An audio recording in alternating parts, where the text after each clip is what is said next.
Layer skin hair and laser clinic లో latest టెక్నాలజీతో laser hair removal, anti ageing and hair fall issues కి advance treatments అన్ని ఇక cost గురించి వరి అవ్వాల్సిన అవసరం లేకుండా అందిస్తున్నారు. ఇంకా మీ కాన్ఫిడెన్స్ ని తిరిగి తెచ్చుకోండి. Get your free consultation now. Shri మహాగణాధిపతయే నమ, శ్రీమాత్రే నమ. ఆధాన ఆధ్యాత్మిక వీక్షకులందరికీ శుభాశిస్సులు. మాఘమాసంలో వచ్చే శని త్రయోదశి సందర్భంగా ఎలాంటి విధి విధానాలు పాటిస్తే జాతకంలో ఉన్న శని దోషాలు, రాశిపరంగా ఉన్న శని దోషాల నుంచి చాలా సులభంగా బయటపడవచ్చు, శని పీడలన్నీ తొలగింపజేసుకోవచ్చో ఈ వీడియోలో మనం తెలుసుకుందాం. ఇతర మాసాలలో వచ్చే శని త్రయోదశి కంటే విష్ణుమూర్తికి ఇష్టమైనటువంటి మాసాలలో వచ్చే శని త్రయోదశి చాలా శక్తివంతమైంది. దానికి కారణం ఏంటంటే శని విష్ణు భక్తుడు. శనేశ్వరుడు ఎప్పుడు విష్ణుమూర్తి గురించి తపస్సు చేస్తూ ఉంటాడని పురాణాల్లో చెప్పారు. మాఘమాసం అంటేనే విష్ణుమూర్తికి ఇష్టమైన మాసం. కాబట్టి ఈ మాసంలో వచ్చే శని త్రయోదశి రోజు శనిని పూజిస్తే, శనికి సంబంధించిన పరిహారాలు చేస్తే, శని పీడల నుంచి చాలా సులభంగా బయటపడవచ్చు. జనవరి 31వ తేదీ శనివారం త్రయోదశి కలిసొచ్చినాయి. ఆ రోజు ఉదయం పూట త్రయోదశి ఉంది. కాబట్టి జనవరి 31 మాఘమాసంలో వచ్చే శని త్రయోదశి. ఈ సందర్భంగా శని పీడలన్నీ పోవాలంటే ప్రాతకాలంలో నవగ్రహ ఆలయంలో శనీశ్వరుడి దగ్గరికి వెళ్ళాలి. అంటే ఉదయం పూట నవగ్రహ ఆలయానికి వెళ్ళాలి. నవగ్రహ ఆలయానికి వెళ్ళి నవగ్రహ ఆలయంలో శని విగ్రహానికి నువ్వుల నూనె పోయండి. మీకున్న అనారోగ్యాలు తొలగిపోతాయి.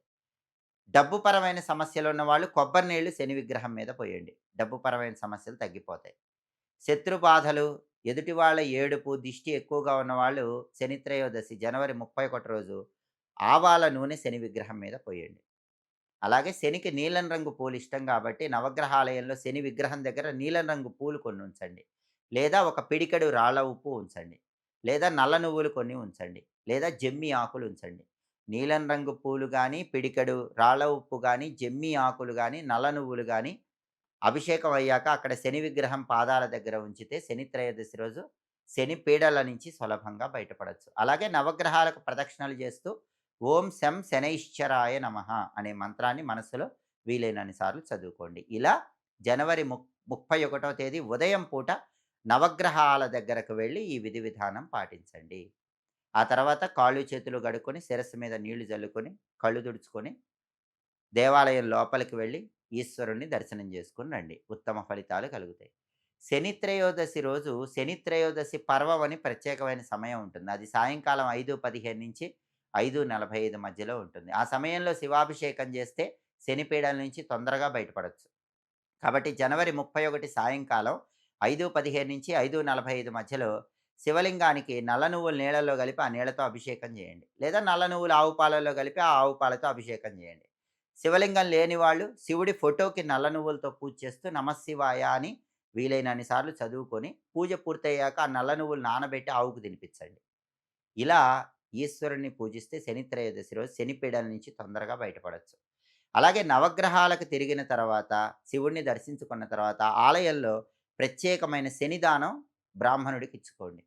ఆ దానం ఎలా ఇవ్వాలంటే కేజింబావు నల్ల నువ్వులు, ఒక ఇనుప మేకు, కొద్దిగా దూది, అరకిలో పెసరపప్పు ఇవన్నీ నల్ల వస్త్రంలో మూటగట్టి పంతులు గారికి జనవరి 31వ తేదీ దానం ఇవ్వండి.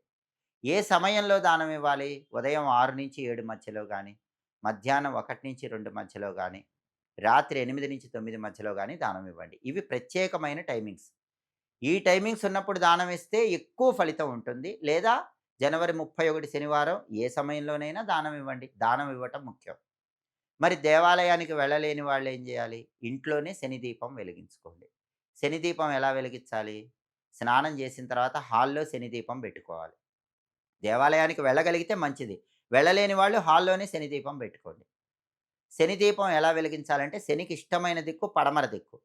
శనికి ఇష్టమైన అంకె 8. కాబట్టి స్నానం చేశాక హాల్‌లో పడమర దిక్కులో ఒక పీట ఉంచి, ఆ పీట మీద ఒక మట్టి ప్రమిదలో ఇంకో మట్టి ప్రమిద ఉంచి, శనికి ఇష్టమైన నువ్వుల నూనె పోసి, శనికి 8 ఇష్టం కాబట్టి 8 ఒత్తులు తీసుకొని, ఆ 8 ఒత్తులు కలిపి ఒకే ఒత్తిగా చేసి, ఆ ఒత్తి శనికి ఇష్టమైన పడమర దిక్కు వైపు వెలిగేలా దీపం పెట్టాలి. దీన్ని శని దీపం అంటారు. దేవాలయానికి వెళ్ళలేని వాళ్ళు ఇంట్లోనే పడమర దిక్కు వైపు 8 ఒత్తులు కలిపి ఒక ఒత్తిగా చేసి, ఆ ఒత్తి పడమర దిక్కు వైపు వెలిగేలా దీపం పెట్టండి. ఈ శని దీపం వల్ల కూడా శని పీడల నుంచి బయటపడొచ్చు. అలాగే శని త్రయోదశి రోజు దశరథ శని స్తోత్రం అని ఒక స్తోత్రం ఉంటుంది. ఆ స్తోత్రం వినండి. ఎందుకంటే శివుడు అభిషేక ప్రియుడు, విష్ణుమూర్తి అలంకార ప్రియుడు, సూర్యుడు నమస్కార ప్రియుడు, గణపతి తర్పణ ప్రియుడు, శని స్తోత్ర ప్రియుడని పురాణాల్లో చెప్పారు. ఎన్ని పూజలు చేసినా, ఎన్ని ప్రదక్షిణలు చేసినా, ఎన్ని దానాలిచ్చినా, శనికి స్తోత్రం చదివినా, విన్నా తొందరగా ఆయన అనుగ్రహం పొందవచ్చు. అందువల్ల శనికిష్టమైన దశరథ శని స్తోత్రం అని ఉంటుంది. ఆ దశరథ శని స్తోత్రాన్ని జనవరి 31 తేదీ చదవండి. చదవటం వీలు కాని వాళ్ళు ఆ చాంటింగ్ వినండి. దశరథ శని స్తోత్రం విన్నా కూడా సంపూర్ణంగా శని పీడలు, శని బాధల నుంచి బయటపడి శనిని సులభంగా ప్రసన్నం చేసుకోవచ్చు. కాబట్టి మాఘమాసంలో వచ్చే శని త్రయోదశి చాలా శక్తివంతమైన రోజు. శని పీడల నుంచి బయటపడటానికి చాలా అద్భుతమైన రోజు. జనవరి 31 ఈ అవకాశాన్ని సద్వినియోగం చేసుకొని సమస్త శుభాలను సిద్ధింపజేసుకోండి. ఎప్పటికప్పుడు పండుగల సందర్భంగా ఆచరించాల్సిన విధి విధానాల గురించి, ప్రత్యేకమైన పర్వదినాలున్నప్పుడు పాటించాల్సిన పరిహారాల గురించి తెలుసుకోవాలంటే ఆధాన ఆధ్యాత్మిక ఛానల్‌ని తప్పకుండా సబ్స్క్రైబ్ జేసుకోండి. సర్వే జనాః సుఖినో భవంతు. స్వస్తి.